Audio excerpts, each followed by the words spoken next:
Hello, welcome to our Sinclair Patterns Valley Knit Skater Dress sew along.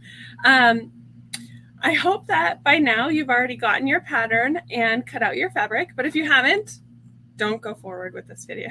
Stop and do that really quick. It's super fast.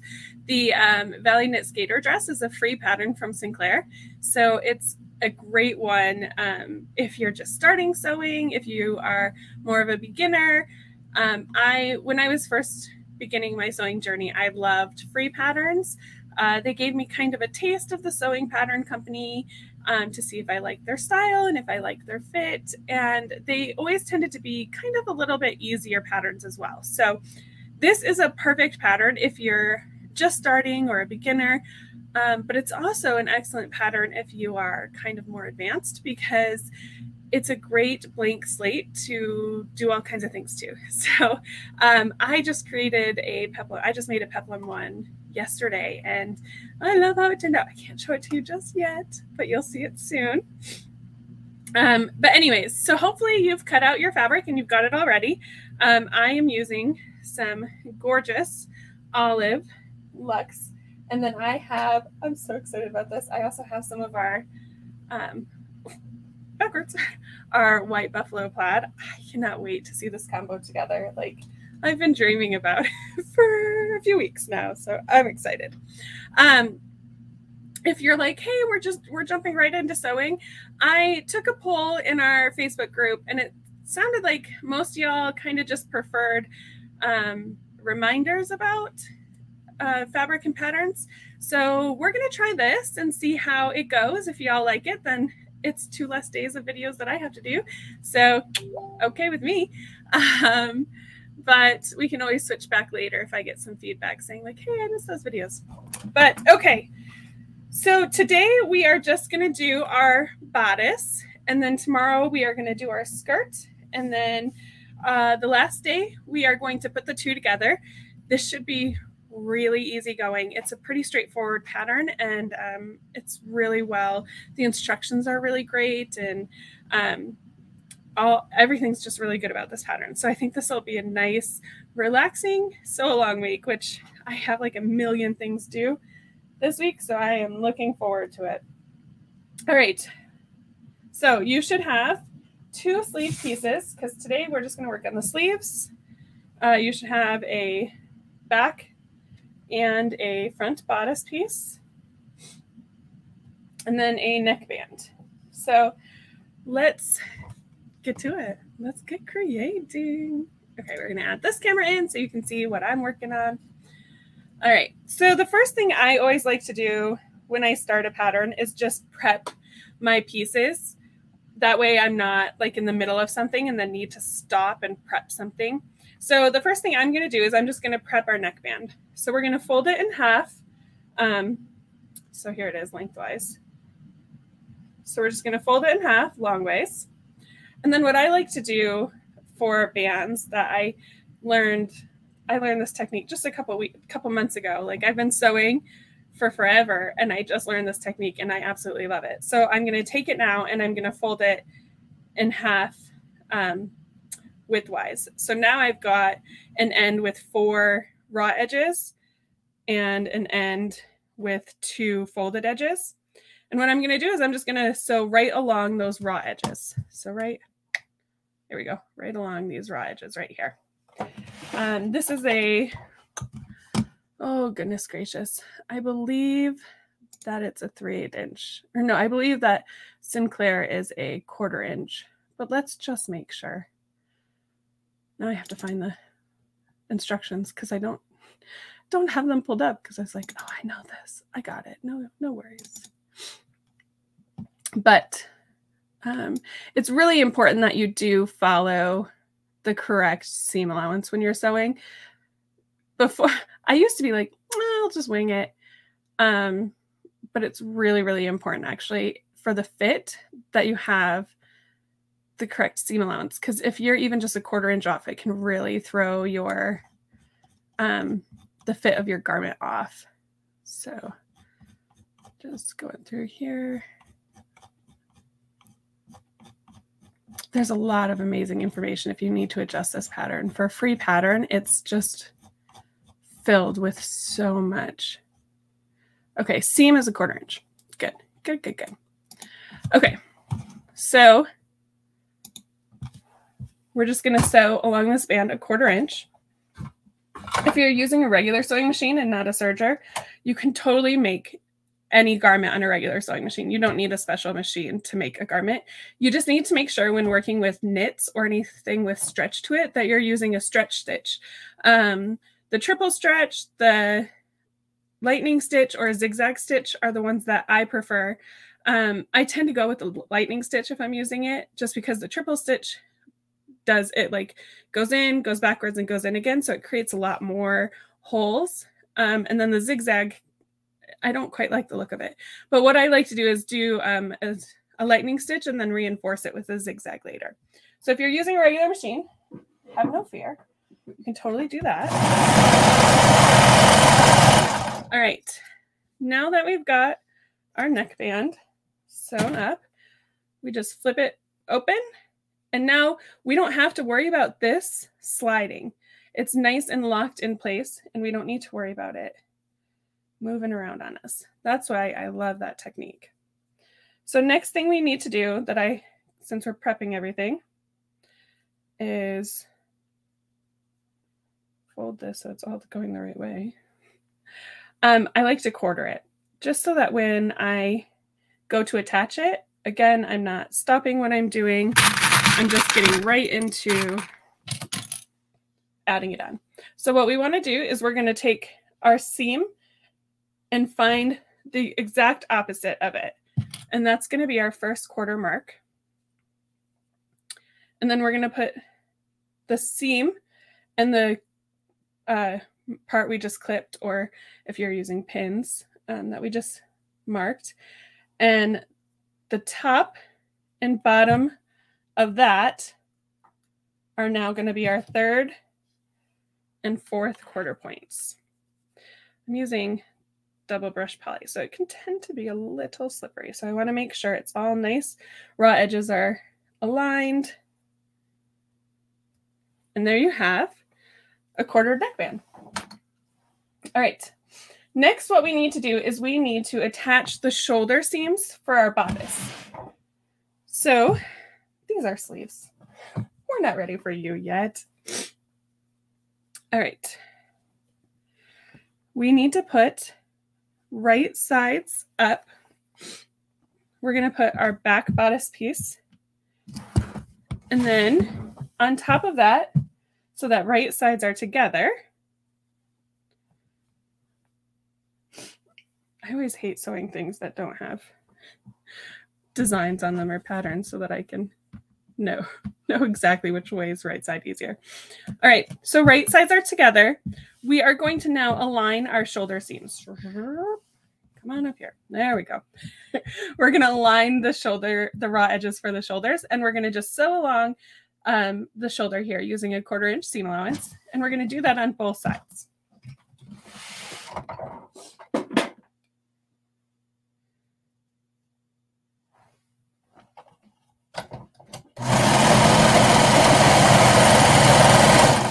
I do recommend, if you are new, especially if you're new to sewing knits, but I do recommend pinning or clipping your seams before you sew, because until you kind of have a feel for how knits move, you want to make sure that they're nice and secured, because they like to stretch, or one of them will go forward and the other won't. So just make sure, if you're still kind of getting used to knits, that you use a lot of pins and clips. All right, so now that our shoulders are attached, we have the makings of our bodice, and we are going to open it up now and lay it so that the curve for the sleeve, so here's the round for our neck here, we want the curve for the sleeve. And what we're going to do is we're going to take one of our arms. Whoop, I didn't quite get cut all the way. Okay. And then we're going to put them right sides together. So the nice thing about fabric is really if like a solid color, if it doesn't have a design on it, if you don't know the right and wrong side, nobody else is going to either. So you can use whatever side you want. I just try, and I notice that they tend to have a slight difference. So try and find that difference. If you're using some like a solid or something that's, you know, printed on both sides, try and find that little bit of a difference, whether the design is slightly blurred or the coloring is not quite as saturated. And then pick the same one for each side. So if you're using, so for example, this, I can tell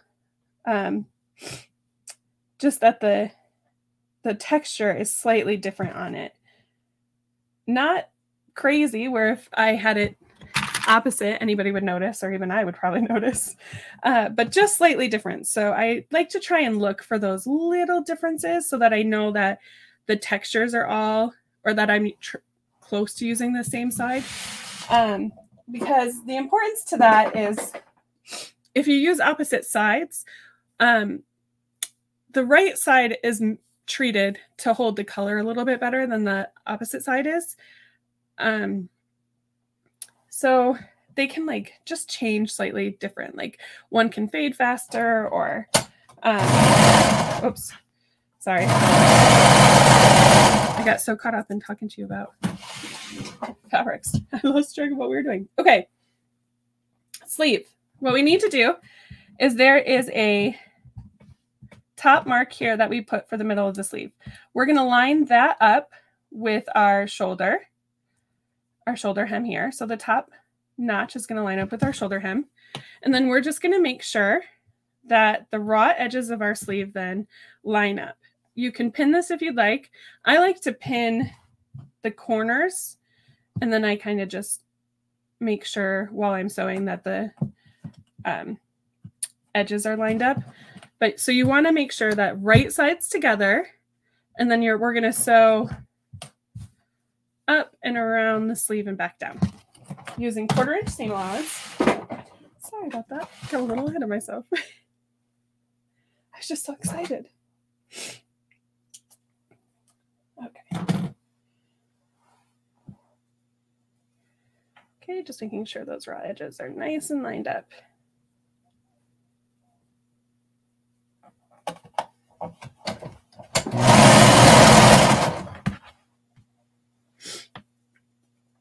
My serger's like, hey, I already sewed that.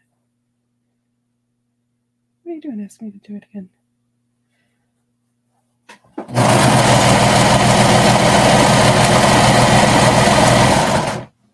I have a love-hate relationship with 1/4 inch seam allowances. I think they're great because they don't, I don't want to say waste, but you're not cutting off as much fabric or have as much fabric left over. But they can be kind of tricky with knits because knit likes to move. So having, I really like the 3/8 inch seam allowances because it gives you a little bit of extra wiggle room.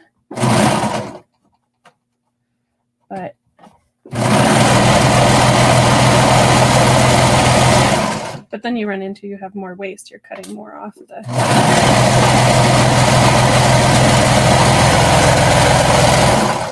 fabric. So, all right. So there is now our bodice. Here we go. With one sleeve added. And I'm doing long sleeves. If you're doing the lantern sleeves, make sure you check the instructions. They're a little different. You have to add some pleats in and whatnot. I like the idea of lantern sleeves, but they never look very good on me. I have kind of broader shoulders, so I try to avoid anything that makes them look a little bit bigger. All right, so now same thing. We want to make sure that we're working on our other side. The sleeve curve here is going up. Our right sides are facing up. You can tell because your seam will be covered up here. So here's my seam it's going to be on my table. And we're going to put our sleeves right sides together.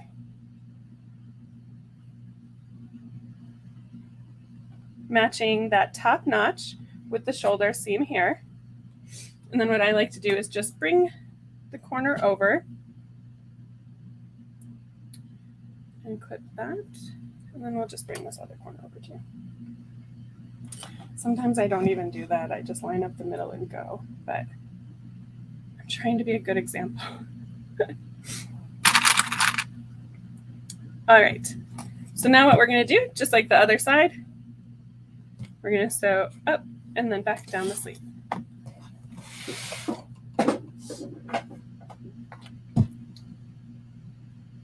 Okay.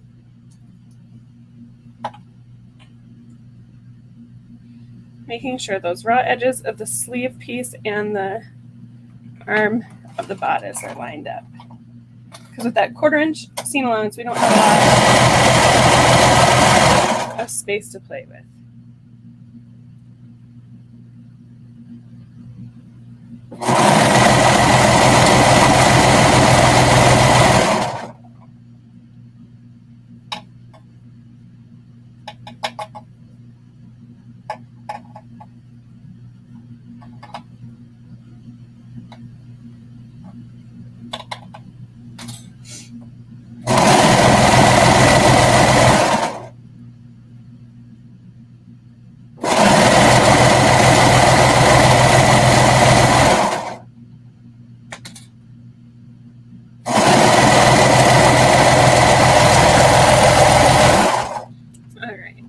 So now we've got both of our sleeves attached. What we need to do is fold it so that right sides are together. So here we have the right side of the bodice and the right side of the back. And we are going to now align the bottom of the sleeve, making sure, and we're just going to kind of pin all the way down, making sure that especially our seams for the sleeve meet up there. And then the bodice meets up. I think my bodice is slightly bigger than the front, but that's okay. All right, and now what we're going to do is we're going to sew. We're going to sew down the sleeve, and then when we get to this corner part where the sleeve and the bodice meet, we're going to just kind of move our fabric over just a little bit. We're not going to pull it, we're not going to yank it, we're just going to manipulate it so that it creates a nice line. Because if you see, it's kind of more like a, not quite an L, but it's angled. So what we want to do when we get to that point is just kind of manipulate it down a little bit so that it forms a nice straight line. And then we're going to sew down onto our bodice.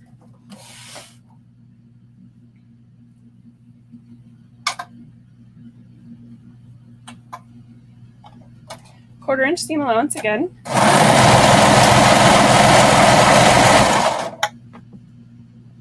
Just making sure all those raw edges are lined up.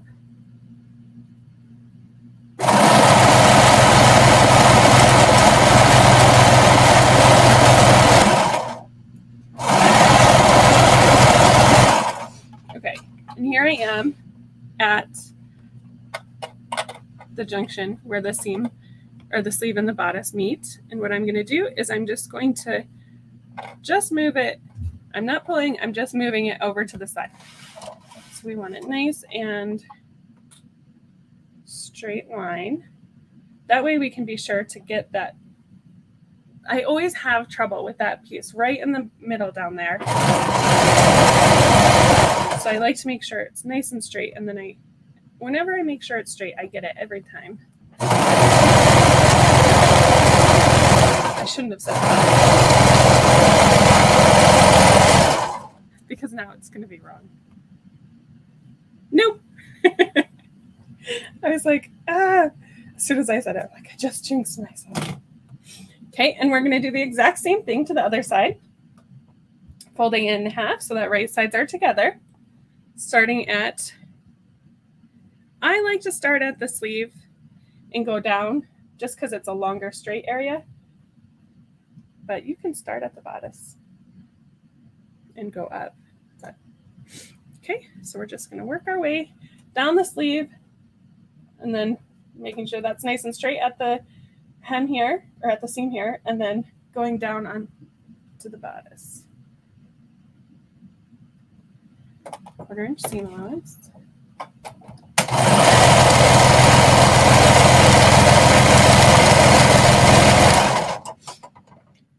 I say it like every time I start to sew the seam allowance because not so, I mean, to remind you all, but also to remind myself.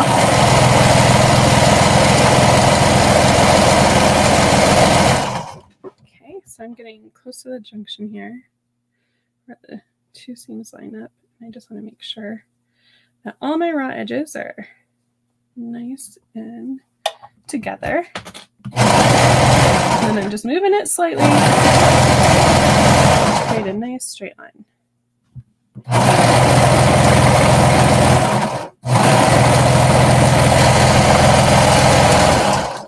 All right. And now we have our bodice all put together and we just need to add our neckband and we are finished. So to add a neckband, what I like to do is I like to actually flip my make right sides out. And I did the low scoop on this. So what we need to do is we need to quarter it just like we did our neckband piece. So we're going to take and match up the shoulder seams. And once those are lined up, the top is our first quarter point. And the bottom of that fold is our second quarter point. And then you would think, oh, the shoulders are our next quarter point. They are not. They very rarely are. So always quarter. That's one thing I learned early is quarter. So next we want to match up those two quarter points that we marked. And once those are lined up, at the top of that fold is our first quarter point. And then at the bottom of that fold is our second quarter point.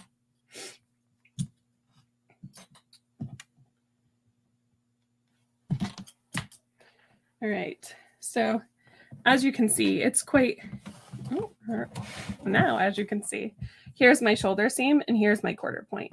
Now it's going to be a little bit more because I'm doing a scoop neck. If you're doing the boat neck, I think this one has a boat neck, or like just a regular crew neck, it's not going to be quite as deep. But all right, now we need to line the quarter points of our neckband to the quarter points on our neck. I like to put that seam in the back. I don't use tags on my clothes, so sometimes that's how I tell front and back. But we're just going to line those quarter points up, making sure that the raw edges for the neck opening and the raw edges of our neck band are aligned.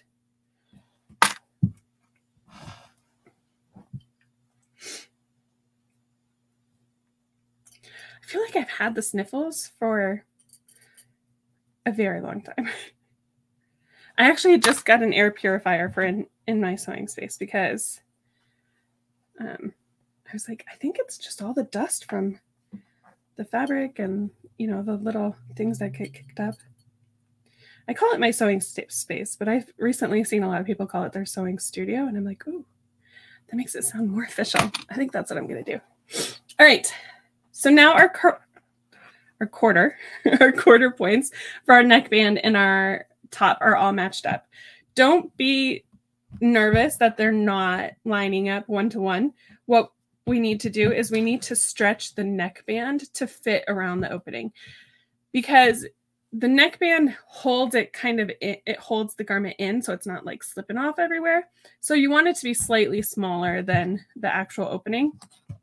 So what we're going to do is I like to start close to my back point.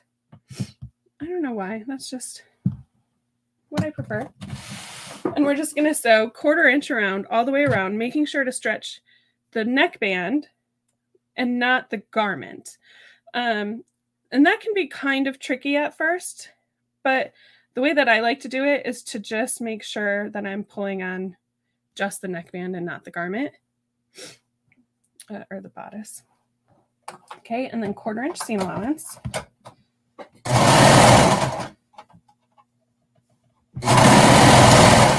This is the one especially that I hate doing 1/4 inch because I always tend to miss something or my fabric rolls and I'm like, ugh.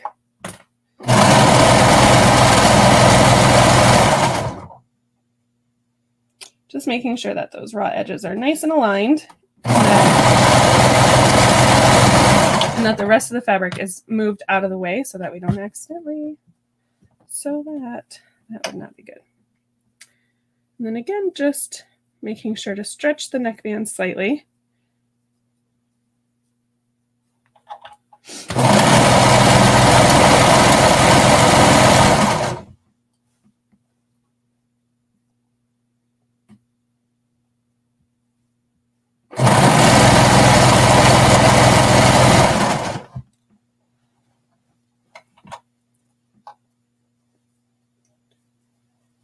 You can always pin more than just your 1/4 points, especially if you're working with more of a slippery fabric like double brush poly or velvet or anything like that.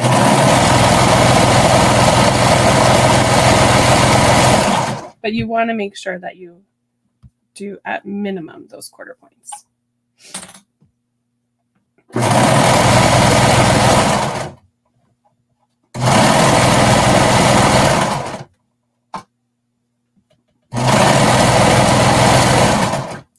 And then when I get back to where I started, I just want to make sure that's nice and straight and not folded up, or you'll get a nice little wrinkle right there. And there we have it. We have our finished bodice for our Valley knit skater dress.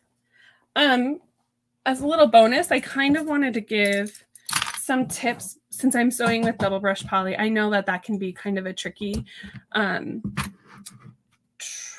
fabric. There we go. That can be kind of a tricky fabric to work with. So I wanted to give just a couple of tips really quick.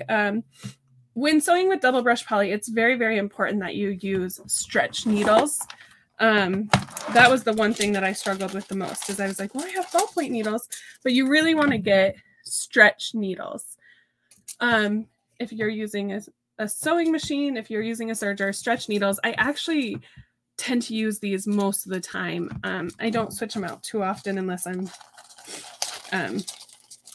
not loving the way something is looking. So for double brush poly, you want to make sure that you have stretch needles. That's a really, really big, important thing. I did not know that there were different types of needles. I thought universal needles were the only needles that anybody used. And then I had my eyes open when I started sewing knits. So that's my biggest, well, my tip for today on sewing with double brush poly. Sorry. This thing is stuck. There we go. Sorry. My next thing that I kind of wanted to mention, I'm going to add this camera back in really quick. If you're using a serger, what I find really helpful is I have actually marked the different areas. So like here, I know that this is a 1/2 inch and this is 3/8 inch and this is a 1/4 inch. If you already know that on your machine, that's excellent. I marked it on mine so that I could have a reminder. Like I know that that's a 1/2 inch, but it's kind of nice to have more of a colorful reminder. So when I think 1/2 inch, I know instantly to go to this green. So I think this is a great trick to do. I know some people are like, oh, writing on your machine. I also write my main tensions on it so that if those get changed at all, I remember exactly where they need to be. But that's one of the biggest tips I have for remembering seam allowances and exactly what it is. You can do the same thing on your regular sewing machine. Super easy. Just make sure you measure from the needles over and not from your foot. But yeah, that's it for today. We made our bodice. Tomorrow we're going to be doing the skirt. We will be adding some pleats to the skirt. Don't let it make you nervous. It's super easy, I promise. And then we're going to be attaching them together the next day. I will be adding pockets to mine because I need pockets in all my things. So we'll be doing that tomorrow as well. I think that's it. I will see you then. Bye.